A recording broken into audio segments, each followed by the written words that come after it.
Welcome along to the Data Strategy Theatre. Hope day one was good if you were here, and day two is enjoyable so far. Hopefully I can continue that trend. My name's Jason Foster. I'm the founder and CEO at Cynozure.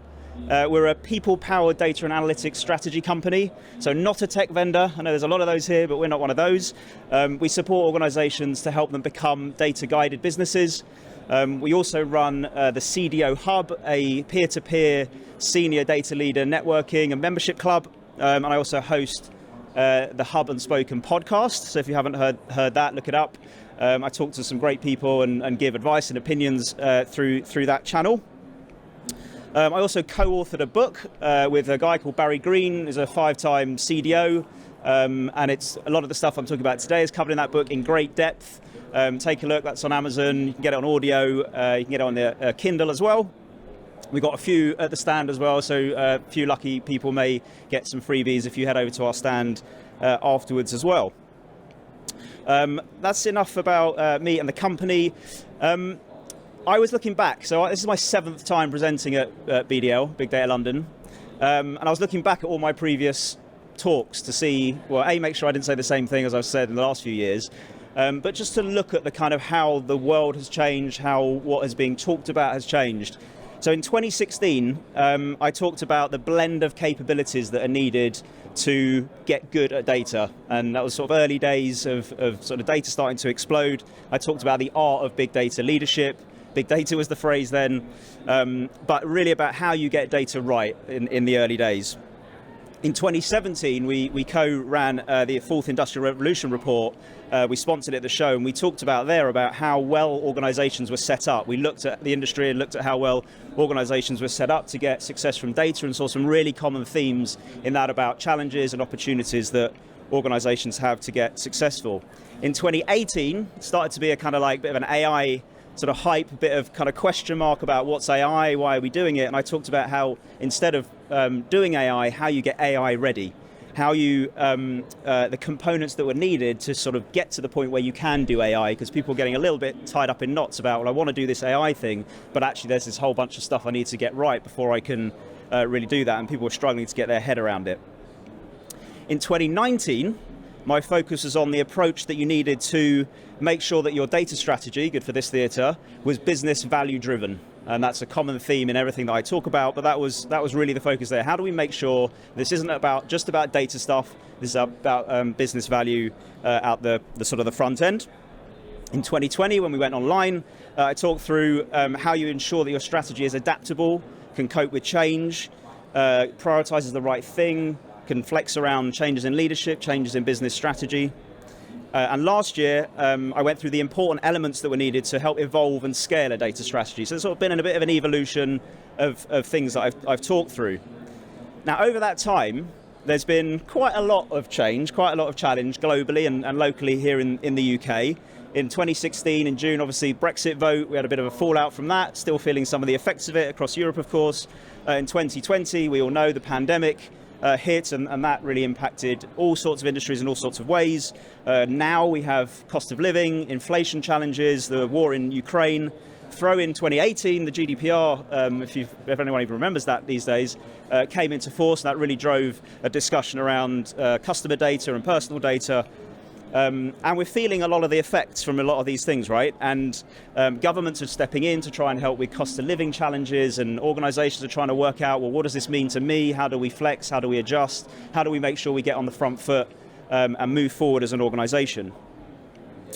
But what does this all mean for data, and what does this all mean for professionals and people like you in organizations trying to get value from data? What does it mean about creating a data strategy that it enables business goals? Well, the impacts these things have had on data have been fairly substantial, particularly through the pandemic. Instead of it being something that people stopped investing in, I'm sure you all found this, it was actually something that people started accelerating investing in. People wanted their hands at the wheel of the business. They wanted to understand, well, what's happened, what might happen, how do we adjust and change the organization, not necessarily in real time, but certainly react in a way that means that we're keeping on top of the situation.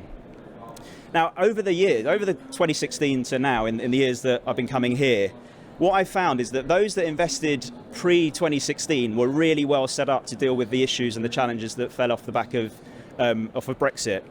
Those that then had invested in a data strategy leading up to 2018 when GDPR came in were really well set up to deal with the challenges and the changes and the adjustments in data management that was required to properly implement and then fulfill the obligations of GDPR.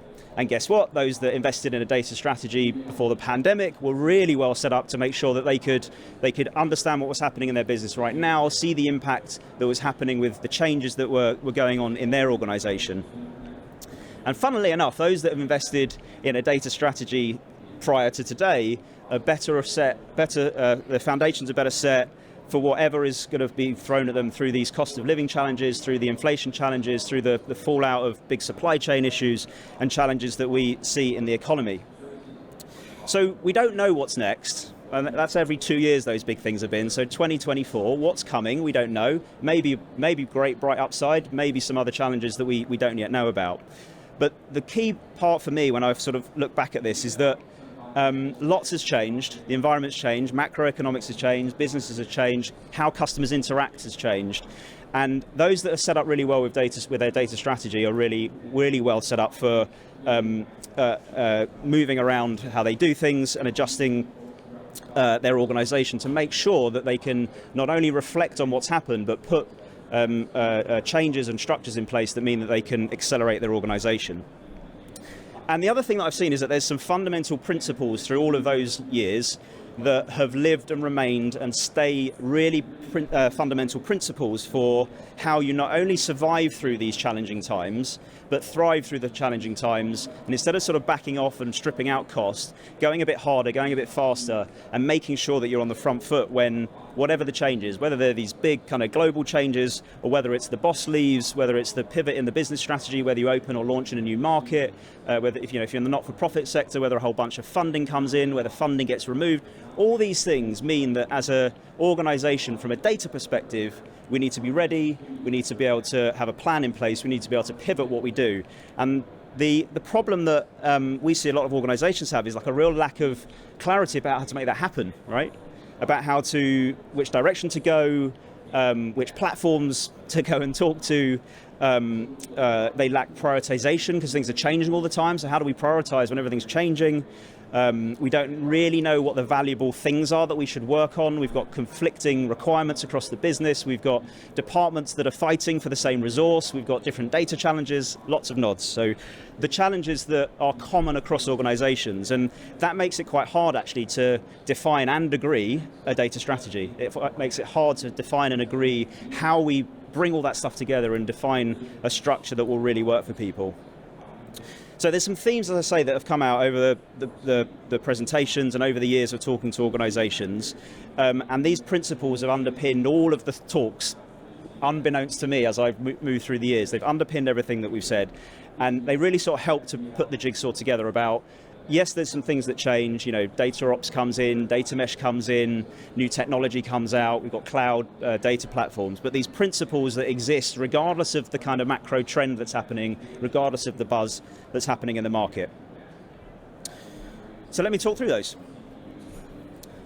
The aim of your data strategy is to give you a framework that allows you to deliver business value through the application of data and probably analytics. But not stopping there, but with certainty, with agility, given all these changes that we've seen, and with pace, because stuff changes so quickly and we need to get on top of that. There's sort of rarely a single issue or set of issues that need fixing. As you look at what you need to do with your organization and how data strategy works, there's rarely like one thing, we just need to fix that and then we're done.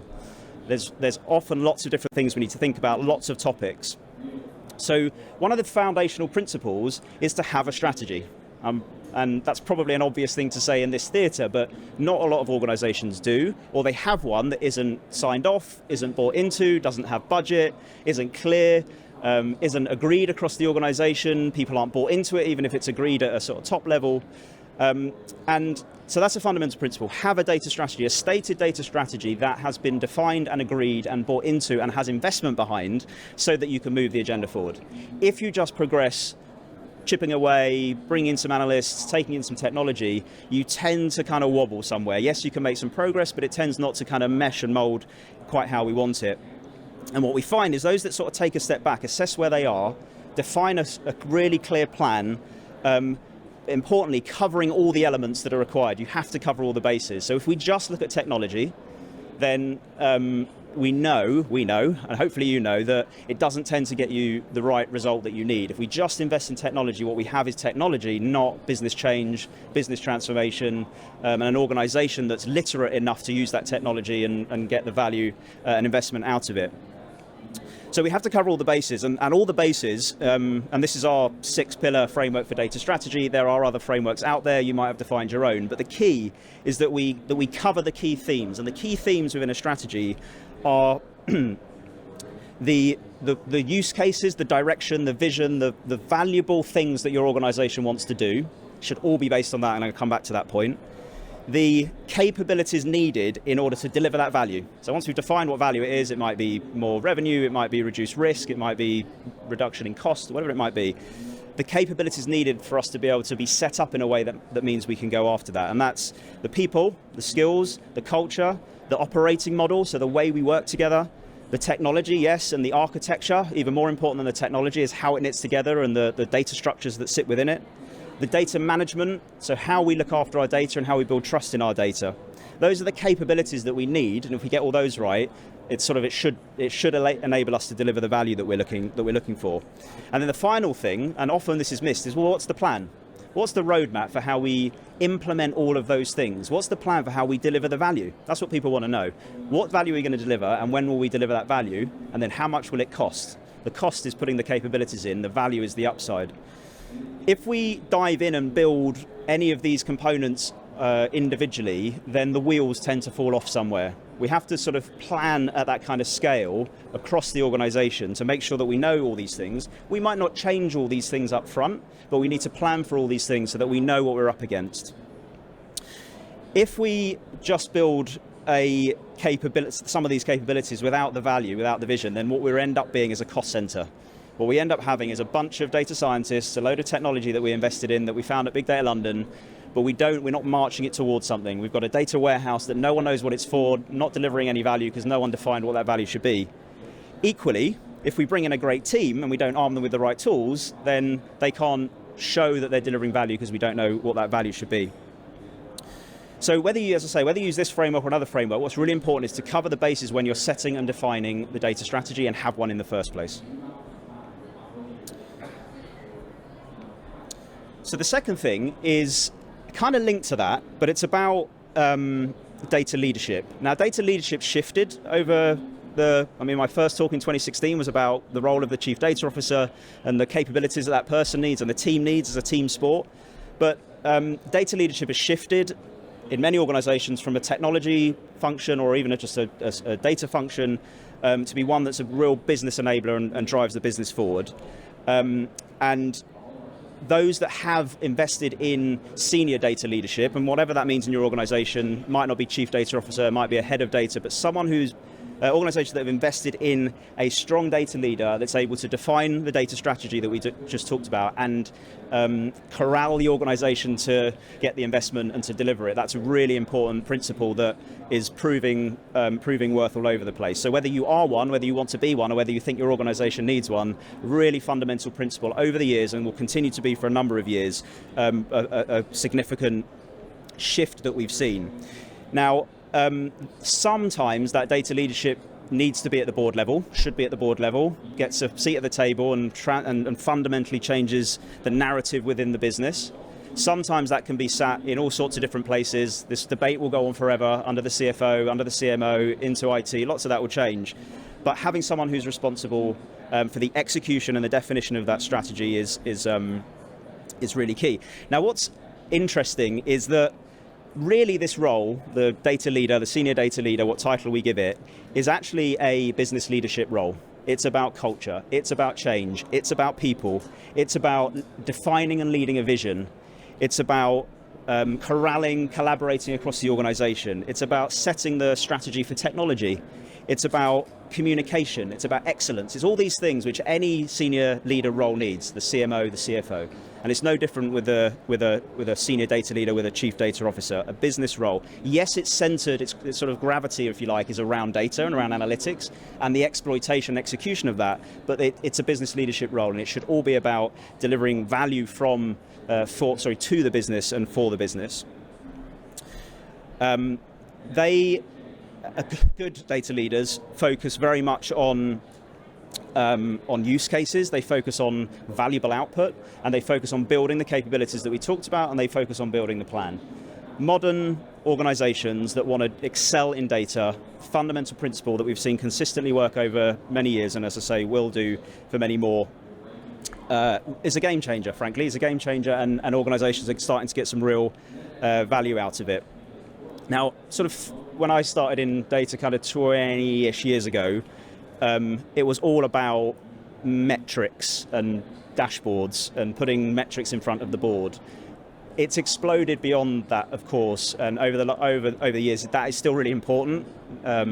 Delivering metrics on a regular basis to all levels of the organization is still important, a very fundamental, important role for the data leader to pick up. But it's exploded beyond that in terms of getting into the roots and branches of the operations of the organization and putting data and analytics at the edge of the business, at the branches of the business, so it can interact with customers, it can interact with the operations, it can change and drive the supply chain, it can impact on your finances. So it's beyond just reporting, it's embedded within the organization. And again, the data leader has a real fundamental role in making sure the organization understands, knows, and is set up really well to achieve that. So that's strong data leadership. So have a strategy, really strong data leadership to make that happen and marshal it forward. So the next is really about agility. It's about adaptability and agility. And if you think about the story I told at the beginning about the different things I've talked about for the last few years, the macro changes that we've had, being adaptable and being agile, and I don't mean the methodology agile, I just mean a level of agility that means you can adjust and flex with what's happening in the organization, is, I guess, as a methodology and as an approach, is one that really works successfully. It's kind of got two levels.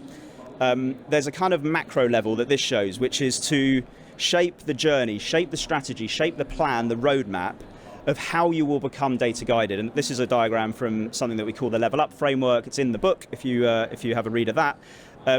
But what it does is it defines a really clear, and we've learned this from talking to and working with hundreds of organizations, it sets out some clear steps that allow you to start.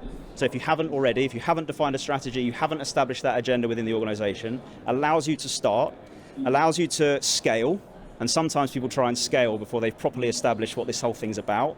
You luckily get some investment and invest hard, but forget to really embed what it's all about and the strategy and the vision of why you're doing it in the first place.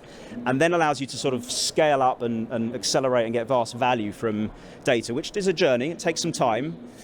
So at that kind of top level of defining strategy, be iterative and agile about how you set, define, and then deliver the roadmap for data strategy, and allow you to signpost along the way, check and balance that we're still adding value. Are we still adding value? Yep, let's move forward. Have we delivered value? Yep, let's move forward. Have we delivered value? Yes, let's go and get some more budget to do some more. So this sort of structure of thinking about the plan, the roadmap, the way you want to go really helps you to level up how you move the agenda forward.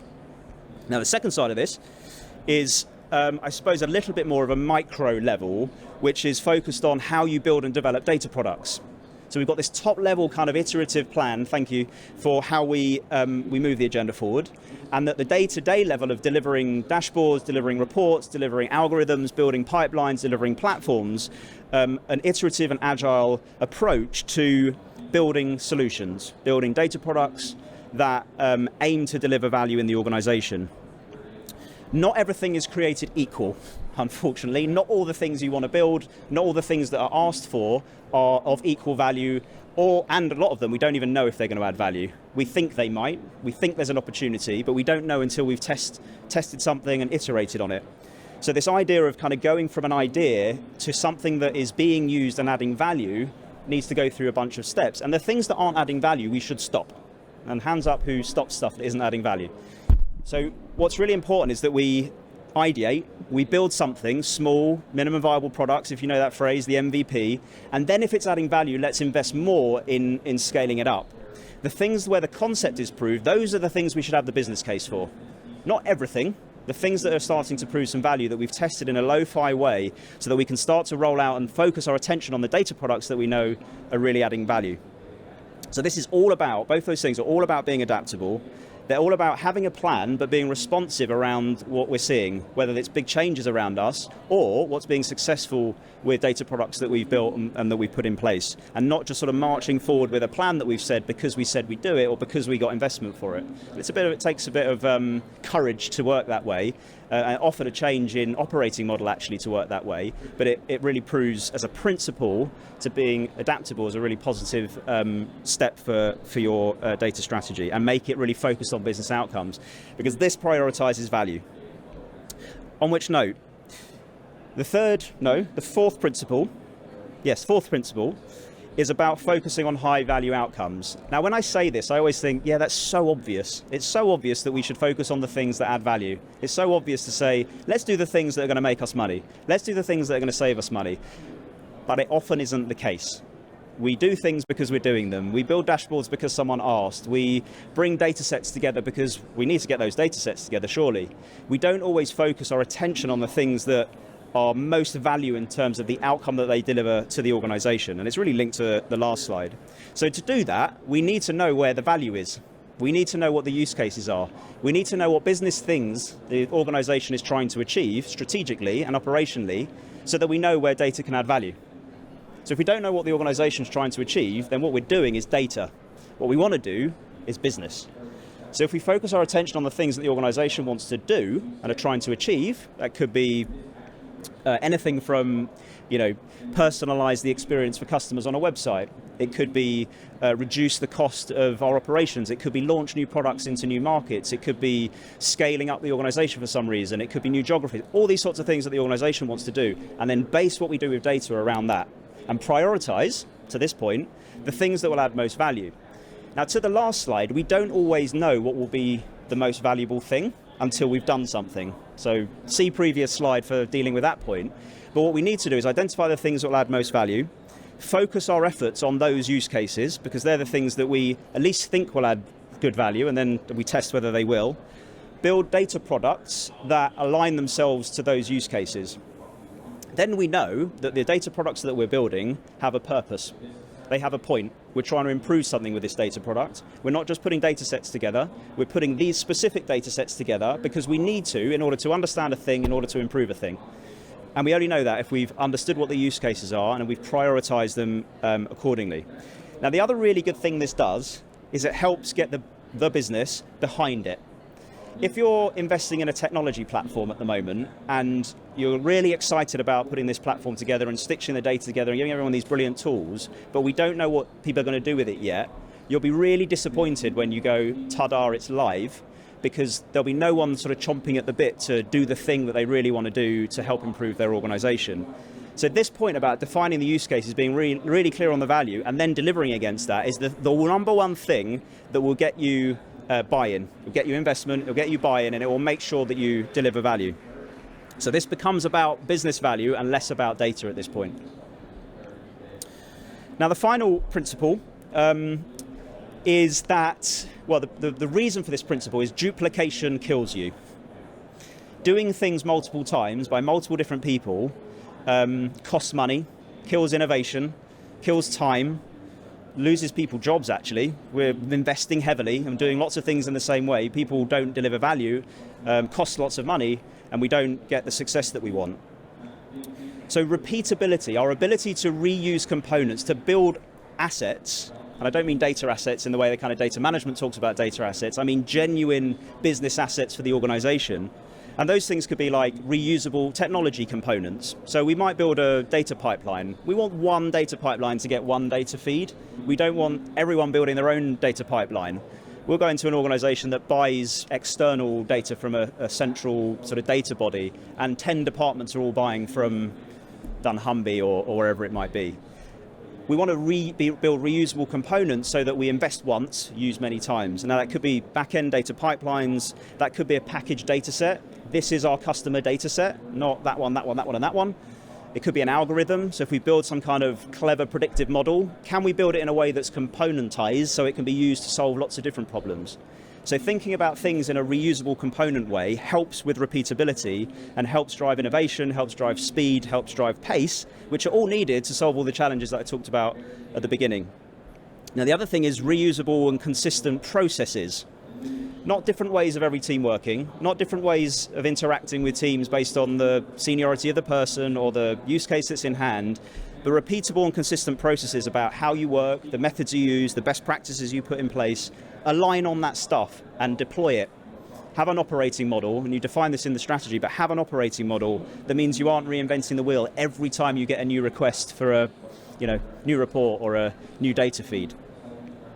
And the other point on this is about automation. Now, automation means that you've freed up so that you can do more, but automation is really about repeatability. It's about doing the same thing over and over again without manual effort.